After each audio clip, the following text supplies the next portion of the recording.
अस्सलाम वालेकुम नाज़रीन, आनवर अली सोलंगी ऐं ॾिसी रहिया आहियो सिंध इश्यूज़ न्यूज़ टीवी। ख़बर शामिल कंदासीं मोरो का परवेज़ अली चांडियो जी।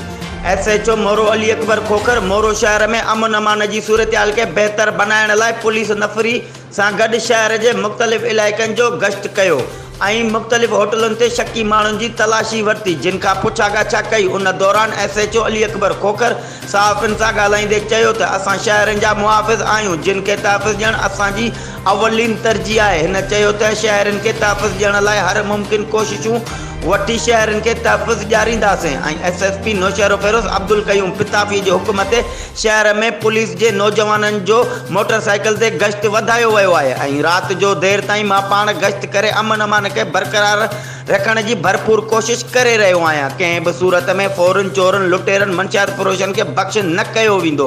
SHO अली अकबर खोखर शहरनि ऐं दुकानदारनि सां बि इन मौक़े ते मुलाक़ात कई ऐं अमन अमान बाबति साथ ॾियण जी अपील बि कई, जंहिं ते शहरनि पिणु साथ ॾियण ऐं अहिड़े अमल ते ख़ुशीअ जो इज़हार कयो। वधीक ख़बरुनि ऐं अपडेट्स लाइ ॾिसंदा रहो सिंध इश्यूज़ न्यूज़ टीवी।